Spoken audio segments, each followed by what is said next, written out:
Should feminists fight for men's rights? Is the somewhat remarkable idea that we will be looking at today.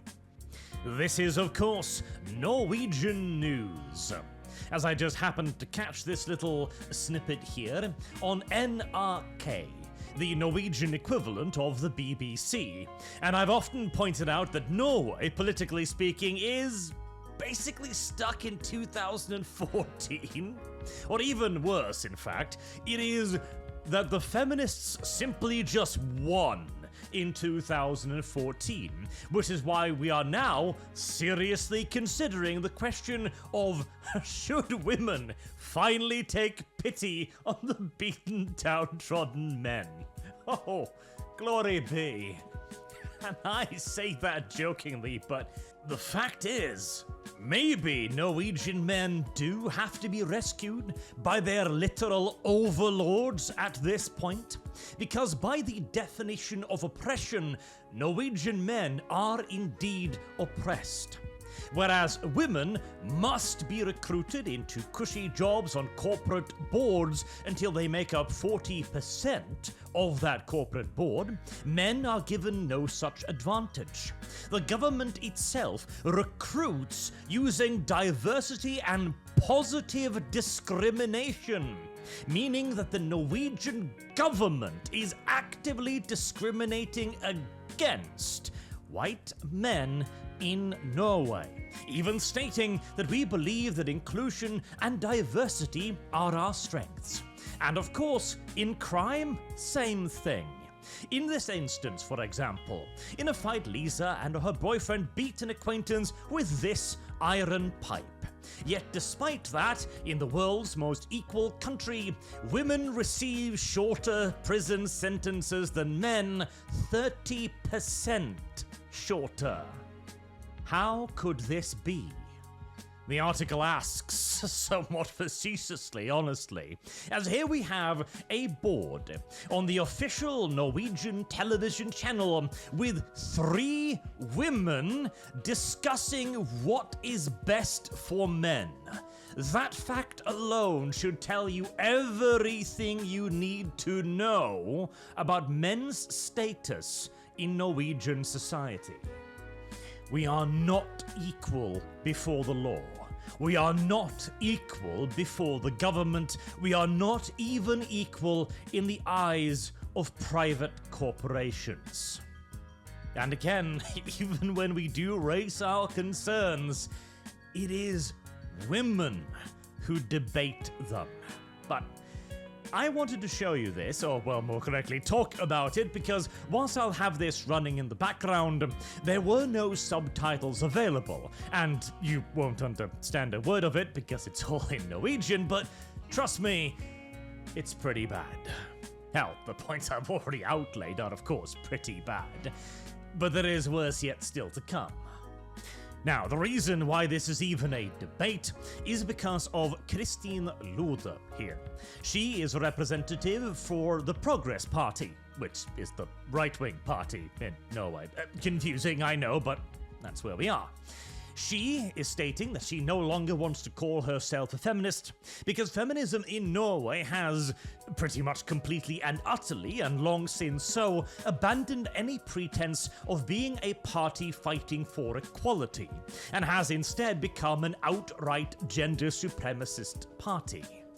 And with the examples I've already shown and talked about, yep, that is pretty much correct. Now, Christine here does an excellent job illuminating many of these problems, and she delivers her argument eloquently as well.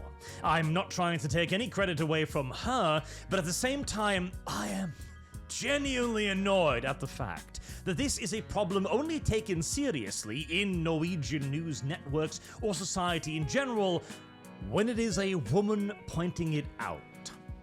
Of course, I'm sure she is doing this with nothing but the best intentions, but I can't help but feeling a little bit like a subservient class receiving scraps from the master's table. And speaking of the master, she is opposed by Maria here, who is studying for a master's degree in human rights. and to give it its full title, Human Rights and Multiculturalism. A combination of subjects that is completely unique in Europe. You don't say. There's even a Palestine flag on the laptop there. Yeah. To not put too fine a point on it, she is a commissar cadet in training. The future generation of individuals whose boots will remain firmly on the neck of the average Norwegian. And her primary contention here is that she feels that feminism has become a target in the men's rights struggle, that she doesn't understand why feminism gets the blame for men failing. In a country where men are literally not equal before the law, in a country where the government actively discriminates against men, and on a show where she is joined by two other women to debate what feminism can do for men. Yet again, that undeniable feeling of watching three noble lords debating what the peasants are so upset about today persists. Now, her entirely good faith and not at all dishonest point is that whilst men's rights issues do have some validity, we shouldn't bring up feminism when talking about it. We shouldn't drag down feminism just because men are struggling. Well, that does sound very nice, but of course, the vast majority of men's problems today can be directly traced back to intersectionality, feminism, and the Church of Multiculturalism in Norway, Europe, and the world. Frankly, debating men's problems in 2025 without bringing up feminism would be roughly the equivalent to wondering why we're bleeding to death without removing the faucet embedded in our heart. And our dear politically indoctrinated communist in training, of course, immediately moves on to illustrate that she doesn't mean anything of what she just said. As, men just have to take responsibility for their own struggle, because it can't be compared to the women's struggle, where the women got the rights to vote and equal treatment all by themselves. Nobody helped women. They achieved all of that by their lonesome, and in the face of aggressive, violent male oppression as well, which of course doesn't exist for men. Men aren't oppressed on the same lines as women. I mean, yes, sure, men aren't equal before the law, they don't have the same employment opportunities in government or even private corporations, as we've already talked about, but that's not evil, that's not a problem, you silly bigots, that's positive discrimination, as yet again literally listed on the Norwegian governmental website.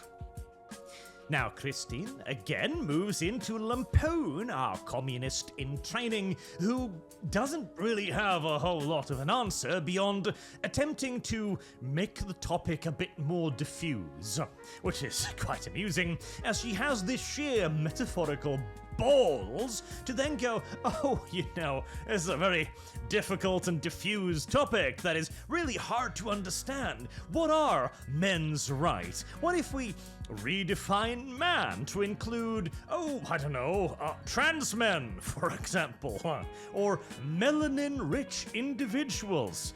Her literal words. And if we can't include literally everyone, even women in the case of trans men, into the definition of the men's right movements, then, well, it's not for everyone. It's some silly, diffuse thing we can't take seriously. Okay, the good old-fashioned intersectional playbook. Hey, let's just try to cut down everything into its absolute minuscule component parts until we're just not talking about anything anymore. But okay then, you wish for a quick definition of the men we're talking about. Alright, it's any man who isn't diverse. It is any man who isn't covered by the Norwegian government's declaration of diversity and positive discrimination. There you go. It's a pretty broad definition of a man. but adequate for the current discourse.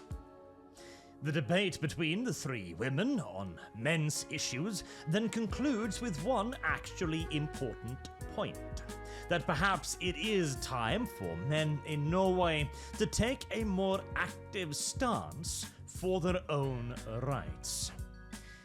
And without giving away too much, that might very well be one of the projects I'm currently working on, as the absolute state of Norway is going to require some attention. The Nordic countries in general, actually, might need it. Least we all want to become nations ridiculed for needing to stop counting grenade attacks because it made us look bad. Until next time, I've been Arch. Thank you all very much for watching, and I do hope to see you all again soon.